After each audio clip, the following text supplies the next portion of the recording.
Hello, I'm Zach, the Director of Corporate Misfortune. And I'm Trevor, still your VP of Half Remembered Dreams. And this is Misery Sports Company, the official podcast home for fans of terrible teams. If loyalty is your curse and hope is your downfall, MSC is your home. Each week, we unfortunately take a look at our teams, namely the Browns and Titans, and stick to our mission statement: survive another week of bad sports, laugh if you can. That's right, in last week's meeting, we dipped our toes into the MLB, covering the historic bad beats of the Seattle Mariners. Who are doing pretty well. I think the Tigers just forced Game 5, but they're in it and trying to get to the ALCS. It's exciting for them. The power of MSC. In today's meeting, we'll cover our weekly earnings report, provide a couple of moral victories, conduct a deep dive on another tortured fan base, and wrap up with our pep talk. But before we jump in, let's not forget about our wonderful sponsors. Trevor, who do we have as our first sponsor for this episode? Well, you have to ask yourself, does your door ever get stuck closed because you ran out of Lou Holtz's door slobber after greasing up the slip and slide for your kiddos, so now your door's jammed? We'll bust right through that thing with Tennessee Grade A first round door busters. That's right, just open the can of Caleb Farley scented product by the handle and it'll bust right through that thing. Need something stronger? Try the premium grade Isaiah Wilson, strong enough to bust through military grade steel. Who are these people, your son asks? Exactly, with Tennessee Doorbusters. Yikes. Well, thank you to the Doorbusters for supporting fans who never got that support from their teams. We appreciate you. Mm-hmm. We do, and I know what that's like. It's time for our weekly earnings report, the part of the show where we file the paperwork on our two most underperforming subsidiaries, the Cleveland Browns and the Tennessee Titans. Let's take a look at the damage, or should I say massive losses, starting with the Browns. Thought a lot about this segment, Trevor. I'm going to try not to lose my ever-loving mind. But the Browns played the Minnesota Vikings in London this past week. So, you had a big time difference. The game, on the Eastern time zone was in the morning. The Minnesota Vikings had actually been there already. So they had played a game in Dublin, Ireland. And so they went to London for the second leg of their trip. I didn't know that. That seems unfair. Yeah, no, definitely. When you think about it, that's not really fair at all. You think about it. So then the other thing that was really going against us, Joe Flacco was terrible, as we covered in our last episode. And so the Browns went to one of their two rookie quarterbacks, Dylan Gabriel. Now, to Gabriel's credit, he looked pretty good. 190 yards, 2 touchdowns, no turnovers. Huge. No turnover. Huge. Our rookie running back, Quinshon Judkins, had 110 yards rushing. So he looked good. We had about, 60, 70 additional rushing yards called back for penalties. Not shocking. I'm really going to fast forward to the fourth quarter of this game. So we've had a back and forth affair. And the Browns are up 17-14 going into the fourth. They had, I kid you not, 4 consecutive drives with 0 points at 17-14. All they had to do was just manage a few yards, couple field goals, and be on your merry way. Carson Wentz is the quarterback of the Minnesota Vikings right now. He's hot garbage. Their defense is okay, but Dylan was, he was protecting the ball. He was being very cautious, and our offense just couldn't get anything going. So I'm really going to focus in on the last minute of this game. I'm really going to set the scene here. So the Minnesota Vikings have the ball. It is, we're at a minute. They're driving, 2 minutes. It just feels like NFL defenses play really conservative and just give up the dinks and the dunks. So they're going 5 yards at a time, dinking and dunking, and they get onto our side of the field inside of a minute. When you are up 3, you're thinking, well, best case scenario here, they're on our side. We're going to force a field goal, right? We want to force a field goal. Maybe they miss it. They actually, we'll have to go back and people, viewers, listeners, they should look at this, but the Vikings actually hit one of the video cables and missed a field goal in this game. From Skycam. So maybe that happens from Skycam. They showed a slow-mo of it, and it just went completely off center. We're not going to talk about that. It's fine. That didn't happen. It's fine. But maybe it happens, right? So, again, we're at a minute left. Mm-hmm. The clock is running. Mm-hmm. The Vikings are driving. They dump it off to the running back, Mason. He goes seemingly out of bounds, okay? However, the NFL reviews it, and they say, hey, wait a second. His knee came down in bounds, and we are actually going to start the clock. And on top of that, we're going to do a 10-second runoff. So the Vikings are going to have to get up on the ball and snap it really quickly because the ref is going to, whistle and game on. Yep. No. Kevin Stefanski calls a timeout. We can't have that. We need to preserve time, Trevor. Why? We need to preserve time. Why? Two, 3 plays later, they dump it off to Jordan Addison, one of their wide receivers. Sure. Knee down, we touch him. The clock is running. They are going to have to get back to the line of scrimmage. They're going to have to call a play really quickly. No. Stop the clock. Kevin Stefanski with another timeout. Eventually, Carson Wentz throws a game-winning touchdown with like 25 seconds left. But if you go back and you look at those timeouts, there are easily 20 seconds that we preserved for the Minnesota Vikings. They would have had to have taken their one timeout they had to kick a game-tying field goal. Tying field goal, not a winning field goal, a tying field goal.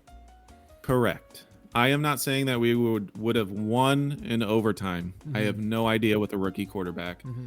Kevin Stefanski is killing me. I am over it. If he's here, fine. If he's not, great. I can't deal with a coach that just can't manage a game. We're in like year 6 at this point. This isn't a rookie head coach figuring things out, Trevor. I know. Yeah. So that's the Browns. Oh man. I just feel for all of the Browns, but I especially feel for Dylan Gabriel because it sounded like he had an acceptable first game as a rookie and was primed for the win and would have at least gotten a shot in overtime. Right. And we, this is the first time I can say this. Our rookie class looks great. We have 4 or 5 rookies that are playing, that are making contributions. We are such a bad team that you cannot have coaching be the reason why you lose a game. Sure. If we lose and we got beat, so be it. Yep. Kevin Stefanski, just bad. Bad. So, Trevor, how did the Titans look this week? Oh, man. Well, guess what? The Titans finally found the win column in a way that only the Tennessee Titans can, which is the stupidest way to win a football game that I've ever seen. And I've been a part of some really stupid wins, but this one takes the cake by far. I've been on the other side where the Titans have given away games like this. It's really strange to actually see them win one. For 3 quarters, it looked like a normal 2025 Titans game. Cam Ward was under 100 yards. We had drops like crazy. We had the defense playing their heart out, chasing around that little Ewok Kyler Murray back there. And then things just, he needs that Bryce Young step school that sponsored us a week ago. He could really benefit from that. And then the fourth quarter happens. So here are the things, all of the events that needed to happen for the Titans to win this football game. The first one happened in the third quarter. As Kyler Murray is calling out protection, the center snaps it into his face mask, hits him square in the face, and the Titans fall on it and get it, which is great. We needed that. He was so surprised by that snap. Shocked. He was just dumbfounded. And it was funny because he didn't react after it hit him in the face. Like, that shock lasted a while. He didn't immediately go for it. Another event that happens, I believe this is also in the third. It could have been before the funny snap.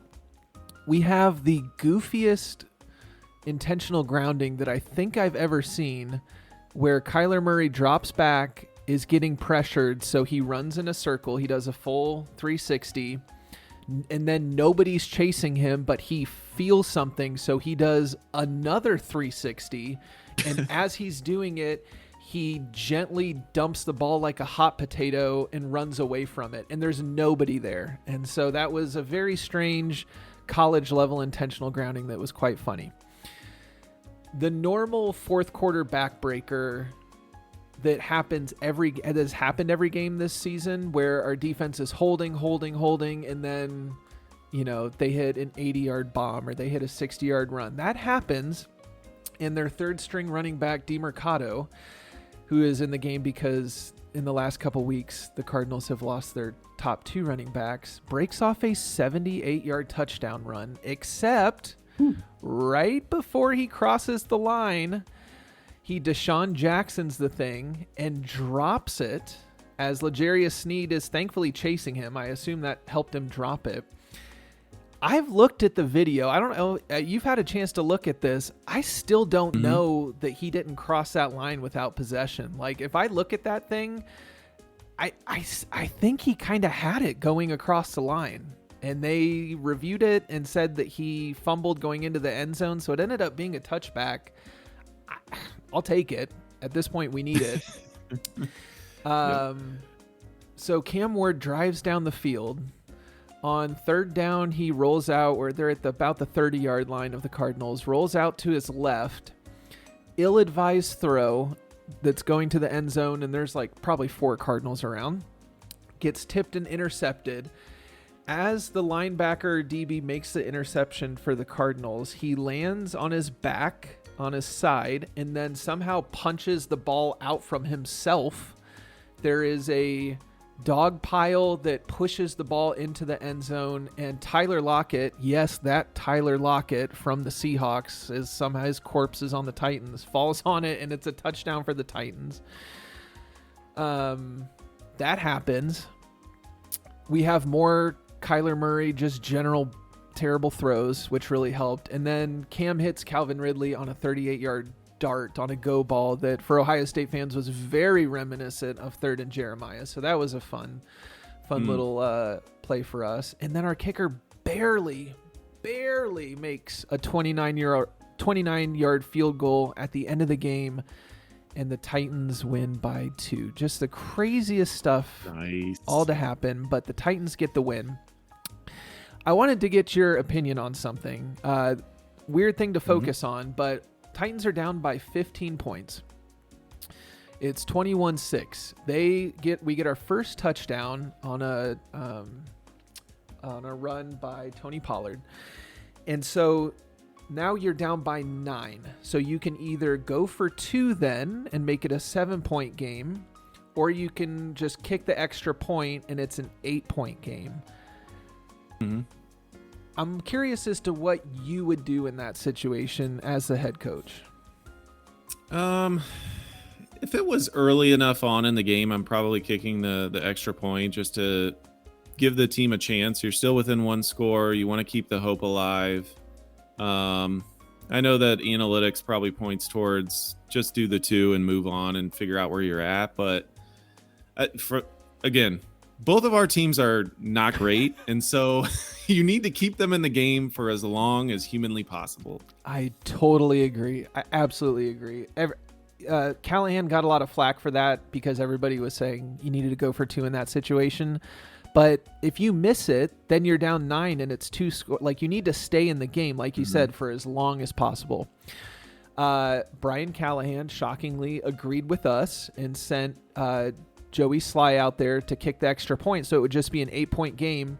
And my thinking is go for 2 later in the game when the defense is even more tired, like give yourself an edge. None of that mattered because Joey Sly missed the extra point. So it stayed a 9-point game, and we had to score a touchdown and a field goal to win. But that is the crazy Titans game. It was... That was a masterclass in misery from the Cardinals. I can't say I've never seen it because I'm a Browns fan, but that one hit deep. And you can, when you're on the other side of it, you can feel it. Like, you can feel it slipping, and you're just like, crap, like, we're going to lose this game. Like, you can tell your team is actively trying in some ways, and then just the football gods are like, you're not going to win this. There were 3 Cardinals that tried to dive on that fumble, and it squirted into the end zone from 3 of them diving on it. Like, goofy stuff like that. But you know what? We got the win. Our teams are hilariously the same record as the Ravens, which is 1-4, baby. Somehow, if the draft was today, the Titans would be picking 7th, which is ridiculous. It's so stupid. But I do worry about the Ravens and, potentially the Chiefs getting pretty high picks, and they don't need those. But anyways, that's your weekly earnings report, where the numbers are bad. But hey, hope is eternal. And speaking of bad investments, here's a word from another one of our sponsors. So this sponsor is Franklin. That is James Franklin's post-game spin school. Hey, James, welcome back to the show. James. Learn how to turn an 8-4 season into a program on the rise. Enroll now and get a free press conference microphone. Thank you, James, he keeps coming back. he just wants to, maybe he knows he's going to be out of a job, so he's got to hawk his products. And but thank you for... We'll take the money. Yeah. I mean... As long as the check's clear, we don't care. Hopefully we get some signups for that spin school. I would go through it. So thank you, James, for that. Man, talk about misery. The Penn State fans are going through it. But now that our investors are satisfied, hey, it's time to hand out some equally super real awards as we step into the office of moral victories.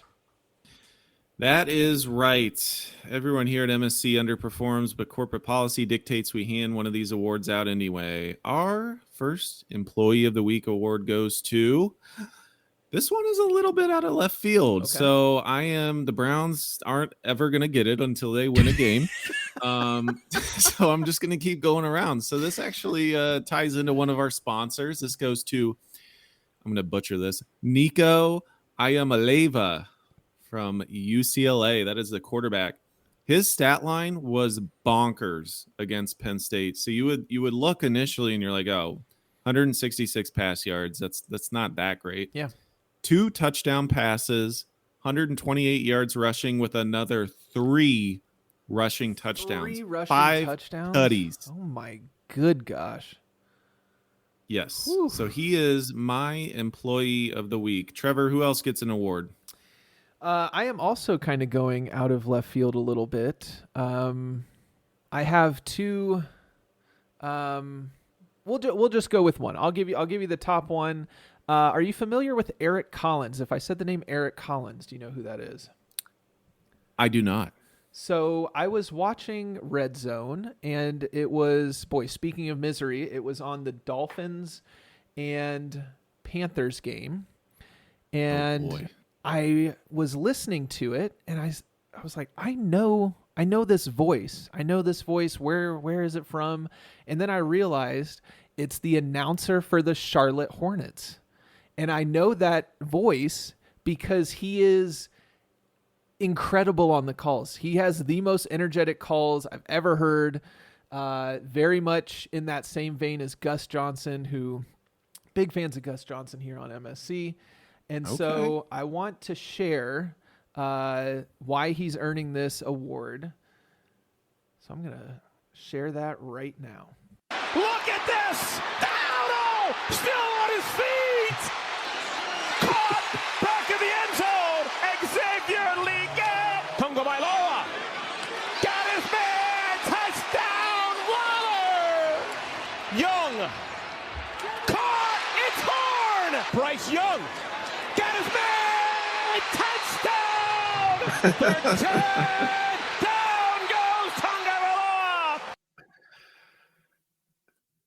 13! Really, Well done. really great stuff. Really great stuff. I love his enthusiasm no matter who the team. He doesn't care. If you get that ball in the end zone, he's going nuts. Yes, he just brings the juice. That's all I want. Like, I wish he would announce every Titans game because you can tell that the announcers know this is some bad football we're watching. And if you start to pick up on that, it's a tougher watch for us. So congratulations to Eric Collins. I love hearing you on football. Would love to hear you announce a Titans game someday. So congratulations to Eric Collins. You are another Employee of the Week. And while those awards are framed and forgotten, let's head down to the mailroom for our standard posts of the week. Zach, what do you have? All right, I've got a few from the mailbag this week. So again, kind of all over the place. This first one, it's a little dated, maybe a few days ago now. It's from @officialjohnboy. The haters said that the Cincinnati Reds didn't belong in the playoffs, and they were correct. Honestly, great call by the haters. The Reds just got crushed by the Dodgers. Let them live. They made it to the playoffs. They did make it. They made it to the big leagues. Darn but straight. yeah, they may be a candidate for a deep dive here soon. I have another one. It's less. I'm actually going to post it on our website. So this is a nice plug. We do have our brand new website, miserysportsco.com. We also have Twitter as well as Spotify. Come check under us out. Misery Sports Co.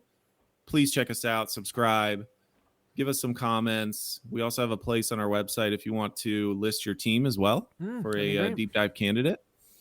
But we appreciate the support. This is from @Cleveland Sports Talk. The Browns are unveiling new uniforms for the coaching staff for this Sunday's game against Pittsburgh, and it is literally just Kevin Stefanski in a clown costume. I will absolutely be posting this one. It's better as a picture than it is commenting. And I have one more. It's @Mahay. Mahay. The New York Jets are a social experiment to see how much a person can take. God bless you, New York Jets fans. Man, we feel you. You are part of Misery Sports Co. It hurts. It hurts to see some good Buckeyes there. We want. Yeah, they're putting it in right now, but the work is not paying off. No, no, it's not. All right, Trevor, what do you got? I've got two candidates for you. The first is from @itsjebediah, who has a funny gif of a suspicious Lego character and says, Kyler Murray suspiciously has a foot injury a few days before Battlefield 6 comes out. And this, of course, is a call to a famous look at his stats around Call of Duty double XP events, as he is a big Call of Duty player, and his play typically and didn't they? I swear, for his contract negotiations, they tried to put something in for video games. They were like, "I think you you're cannot." Right. I think you're right. It went public and they like scratched it. But yeah, he is so obsessed. They had to look at his contract and be like, I think we need to include this. Yep. And this one is my favorite. I'm not sure if you saw this week. The post of the day is actually from a radio show in Nashville who had on former Titans center Ben Jones, who was here during the good years and is just a country boy who's hilarious. But he was a great center from the Marcus era through the Tannehill era. Zach, if I said the name Terry Robisky, oh boy, what sort of memories does that conjure? Well, we had both of them. So the senior was a wide receivers coach, and it wasn't nepotism, I swear, but we drafted his son, who was one in an ocean of many subpar wide receivers that we got from the Ohio State University. Correct. So I'm referring to senior because while he was your wide receivers coach, he was the Titans offensive coordinator, very infamously. And so Ben Jones was on a local radio show, and I wanted to play a clip of his memories of Terry Robiskie. So, like, when we had Terry Robiskie, he gave us nothing. Like, he literally just said, y'all go play. So me and Marcus would have the That sounds about right, by the way. We would have the whole game plan. Like, I was like, what is going on? Like, when we had Robiskie, we got nothing. Like, it was just like, turn off the mic. Y'all have fun, boys. For a rookie quarterback. So me and Marcus would be out there. Wasn't a rookie, but still. So the playoff game versus the Chiefs, when we came back and won, we got no play call the whole second half from Robiskie. He was just like, everybody was probably wondering, like, why are we calling draw on 1st and 10? Because we Like, he literally just was like, in that game, we were way down. And so it was going to be hurry up. And he was like, y'all go out there and figure it out. So our center and quarterback were literally like we would do in flag football in college, look at each other and be like, you want to run this play? Yeah, let's run this play. And just freestyle. Trevor, these are multi-million-dollar coordinators. Yes. They get paid. This is your job. This is all you do. It's all you do. And we had my fans word. being there like, boy, it sure looks like Terry Robiskie is doing nothing. And to hear that we were right the whole time, we were right. He was doing nothing.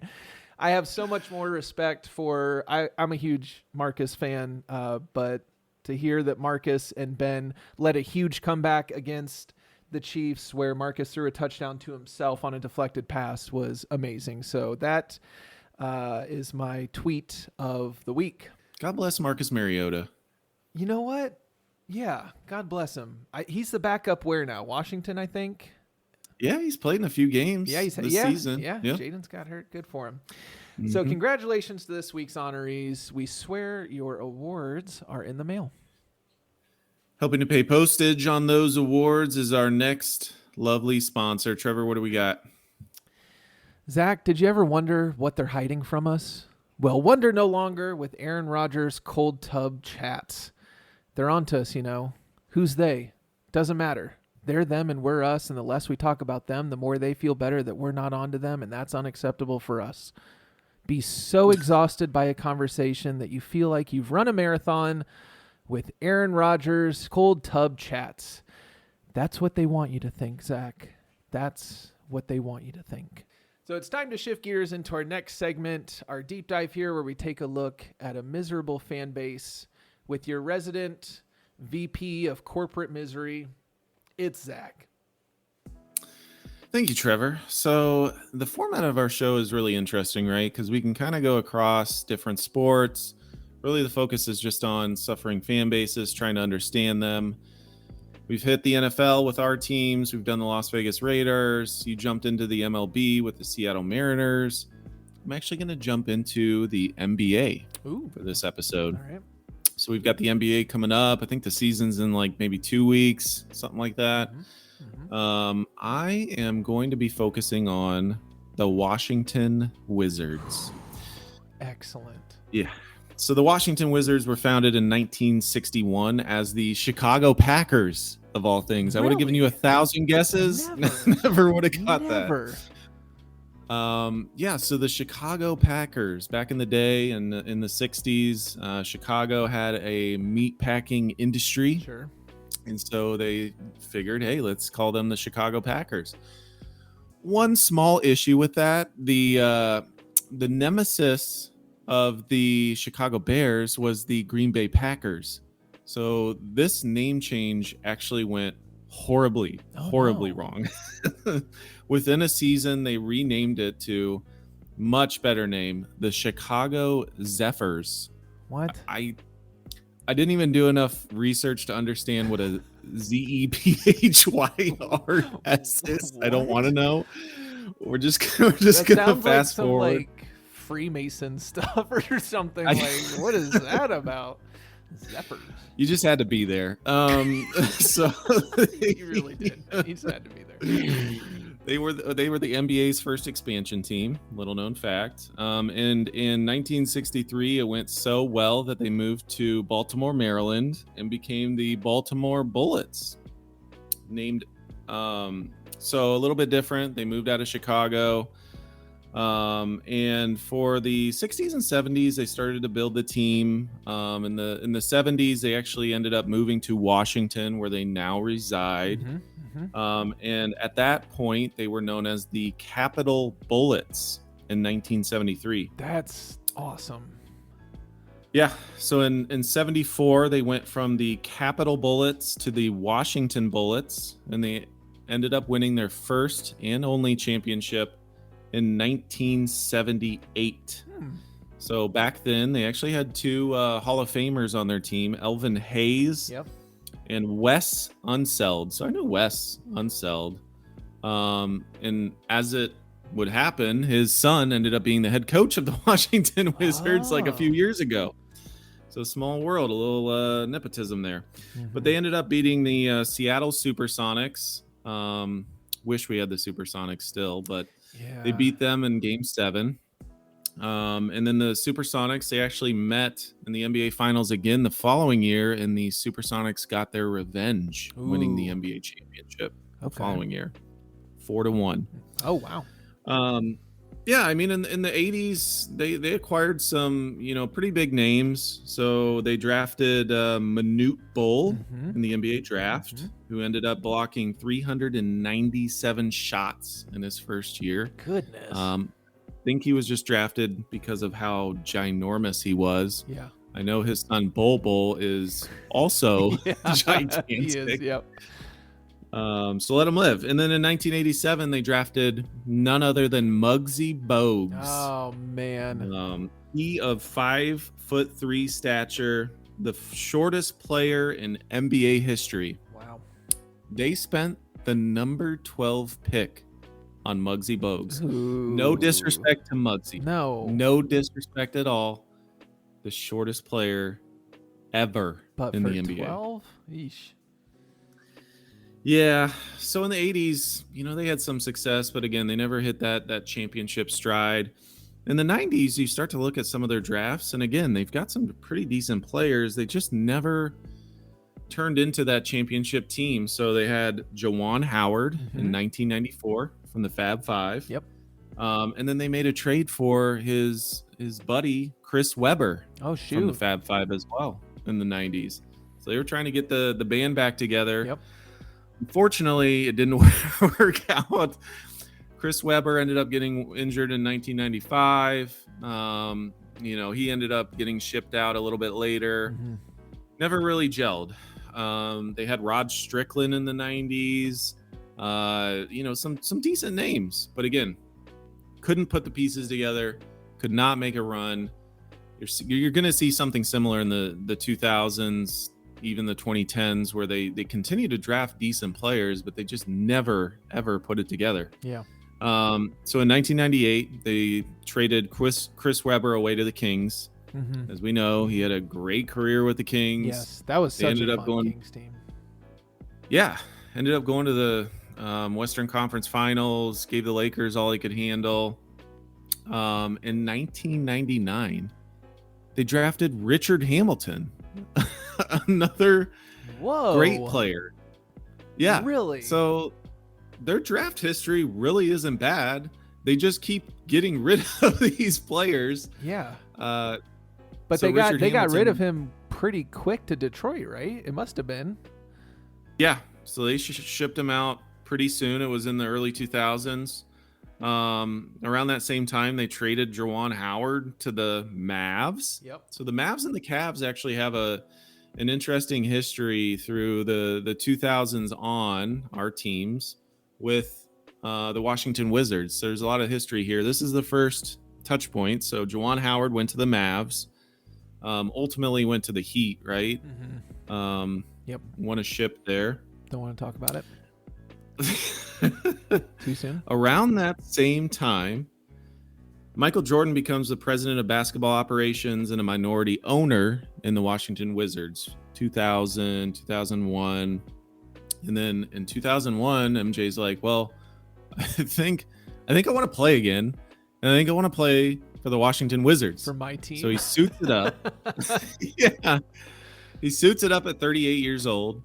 And he has to give up his minority ownership. So he had to divest his ownership when I truly don't understand. He had such a burning desire. He must have seen the team when he jumped in and was like, I can do better than this. Yeah. I'm going to do it. So he and Rip Hamilton actually played a couple seasons together. Oh, wow. Yeah. And so in 2002, they traded for Jerry Stackhouse and Larry Hughes. Also Mavs great Jerry. Yep. Yeah. Jerry Stackhouse went to the Mavs. Larry Hughes ends up on the Cavaliers during the early LeBron days. Was essentially the number 2 for a couple years. And in 2003, Jordan calls it quits. He's like, I'm done. I'm hitting 40. I'm good. Yeah. And this is when they end up signing Gilbert Arenas. Oh, this is my favorite. This is my favorite stretch of Washington Wizard basketball. And I actually love Gilbert Arenas, the basketball player. Agreed. He's the first player that I can remember that really stretched the court, that you had to guard. He wasn't afraid to shoot. He would shoot all the time. Yes. He wanted to score. Obviously, off the court, different story. Questionable. Totally different story. But again, you see all these players, and it never amounts to anything other than a quick playoff exit at best, but typically it's 500 or a losing season. Yep. I have him in the same category as Tracy McGrady. Like, just super exciting scorers, and you just wish that they had done more in the playoffs. Like, I kind of equate those two. I love watching Gilbert Arenas. Absolutely. So in 2004, the Wizards traded Stackhouse, Christian Laettner. Okay. This is kind of random. And Devin Harris to, you guessed it, the Dallas Mavericks. Oh, yeah. Wow. So that's Dallas how we got Mavericks, Devin Harris? Yeah. So the Dallas Mavericks had Antoine Jameson. Yep. I didn't know that. Yep. They ended up shipping him to the Wizards. I don't know if the Washington Wizards just had the Mavericks on speed dial and knew that they would pick the phone up. Yeah, maybe so. But every significant trade in the 2000s seems to be with the Mavs primarily. So at this point, you've got Gilbert Arenas. Antoine Jameson was a good player. He's kind of a tweener. He was like a power forward, but he could shoot. He was a little bit on the smaller side, more like a wing player. But they had a lot of offense. They just, again, couldn't ever really put it together. So in 2005, a couple years later, they acquired Caron Butler and Antonio Daniels. These are solid players. Also on the Mavs championship team. This is crazy. I did not know there was such a strong connection between the Mavs and Wizards. This is blowing my mind. So this is right around when the playoff series start to happen with the Cleveland Cavaliers, and that rivalry really is born. So LeBron is very early into his career. He's trying to figure it out. The Cavaliers have surrounded him with just about nothing in terms of talent. Yeah. And so they clash with the Wizards, and really they're at the bottom of the playoff pool, right? You've got the Detroit Pistons at the top. They're the standard at that point. But we're duking it out with the Wizards, and the Wizards end up losing to the Cavs 4-2. In that series, they signed Deshaun Watson the next year, also of Mavericks lore. And Stevenson? Go up against the Cavs. Or I'm sorry, Deshaun Stevenson. Yes. We know. Hey, we know that why Deshaun Watson has some space in the brain. It's too soon. Yeah, it's too soon. They get swept by the Cavs. So again, they can't put it together. This team just can't get over the hump. And in 2008, I didn't know this, they drafted JaVale McGee. Oh wow. Also a this Maverick. is when they and this is when they acquired Javoris Crittenden. So this is when things start to go downhill from an off the court. I'm not going to go into great detail on all of it. There's a Netflix series out where you can go see that. But they actually get in some trouble with loaded guns and threatening teammates. And so there's just not a professional focus on the game and what you need to do to get better with that type of locker room environment. And so in 2010, they just blow it all up. and this is where the Mavs come in again. They've Ew. got the Mavs on speed dial, and they trade the Mavs, Caron Butler, Brandon Hayward, Deshaun Stevenson for Josh Howard and Drew Gooden, among others. Yeah. So Drew Gooden went from the Cavaliers to the Mavs, now to the Washington Wizards. Man, That that they trade get rid was of Gilbert so huge Arenas for the Mavericks. I mean, those were Brendan Haywood played a lot of backup minutes behind Tyson Chandler. He was the starting center before we got Tyson Chandler. Caron Butler was hurt the whole second half of the championship run, but got us in great position. That was just a huge, massive, massive trade. And I'm sorry that it didn't work out for the Wizards, but thank you. Oh yeah, I remember Deshaun Stevenson doing his little face gesture. He put his hand up to his face like he was invisible. It's kind of like a John Cena thing. Yeah, for sure. So around the same time, they're just tearing this thing apart. They sent Antoine Jameson to the Cavaliers for Zydrunas Ilgauskas and a couple other parts. Antoine Jameson just never was the same with the Cavaliers. The thing with the Cavaliers, and I'll touch on it quickly, they kept acquiring players that just were over their prime, and Antoine Jameson definitely was. So the Wizards are destroying what they had built, but they get really good fortune again in the draft. So in 2010, they take John Wall, number 1, and in 2012, they draft Bradley Beal. Dang. So 2 all-star players. They end up getting kind of old Paul Pierce in 2014. Yep. But they have a decent core. Again, they are not able to do anything with this team. They do not go far in the playoffs. They're not able to build around this team. And just looking at from 1997, when they became the Washington Wizards, they had been the Bullets for so long, but when they became the Washington Wizards, they have a 41% win percentage. So they had a 912 wins, 1,316 losses. God bless you, Wizards fans who are sitting through 1,300 losses. Good golly. 9 playoff trips in those 28 seasons and 12 top 10 picks. I think you'll remember this. The most notable being Kwame Brown, number 1. Got to be known for That's something. a tough one. It's an absolute tough one. Man. So that is the Washington Wizards. Unfortunately, John Wall and Bradley Beal are no longer with the team. Yeah. Trying to build through the draft, but they're not building depth with the star players. So they've got to figure that part out. But it's a new season coming up in a couple weeks. It's a new season. You never know. Man. That's right. Well, we welcome all Wizard fans here at MSC. Come let us know. Put the Wizards on the map on our website, miserysportsco.com. Let us know you're there. Shout out us on X. Yeah, I feel like the Wizards are one of those teams that, like, the sport is more fun when they're good, like when they're competitive. Like those Wizards Cavs series were so fun. Like it was such a great rivalry. Loved going to see up against them. And maybe I enjoy them more because I was definitely rooting for LeBron and he won all of those, so that was great. But they're just a team that you want them to do well. And I feel like we owe them one for how much they gave the Mavericks. I assume they had pretty good odds in this past draft when the Mavericks got Cooper Flagg. I think they were up there in terms of lottery percentage, and they were one of the teams we jumped over. So no hard feelings to the Wizards. Thank you. Thanks for all that.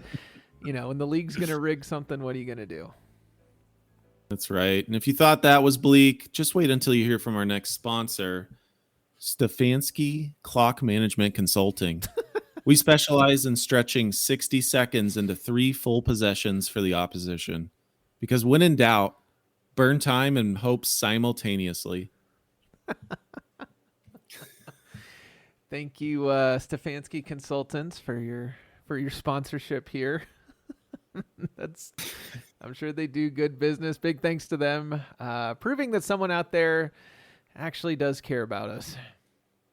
That's right. And before we wrap up today's meeting, let's end on a high note with our pep talks, Trevor. That's right. At Misery Sports Company, we believe in leaving every meeting with a little bit of hope, even if it is wildly misplaced. My pep talk of the week goes to Treylon Burks.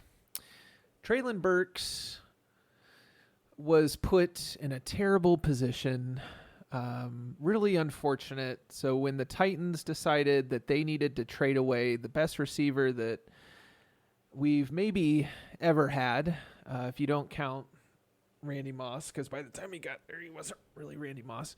When we decided we needed to trade away A.J. Brown, the very next draft, we drafted Treylon Burks as his replacement, who was supposed to be the next big receiver. And so Treylon Burks had unfair expectations put on him from the start.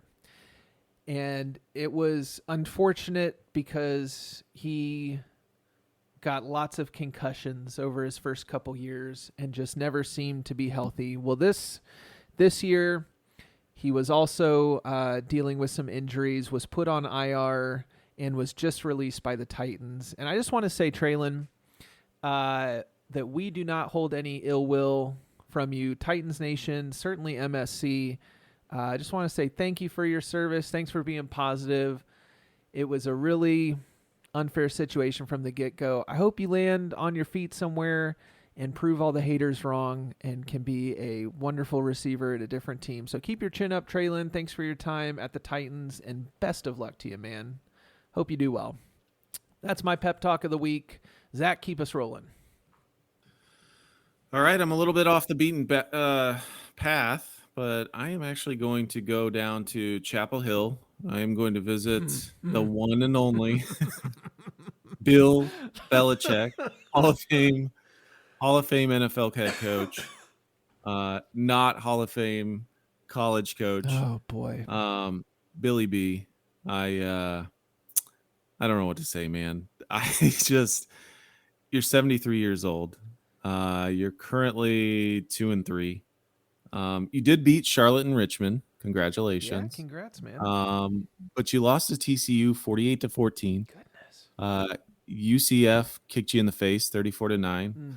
And Clemson was up 28-3 at the end of the first quarter. Oh my good God.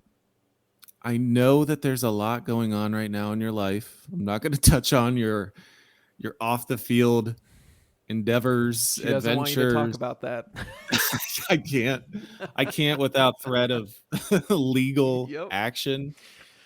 But Billy B, I think this is your time. It's not really a pep talk. It's more of like a pat on the back and just let's call it what it is, buddy. Let's just ride off into the sunset.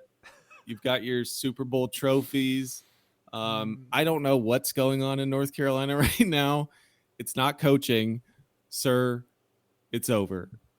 Thank you.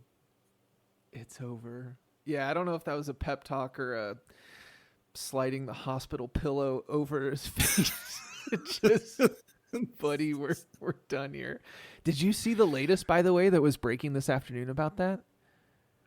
No. He's been talking to UNC about, hey, if I can land somewhere with another team or get a media job, I will activate my own $1 million buyout clause and just leave.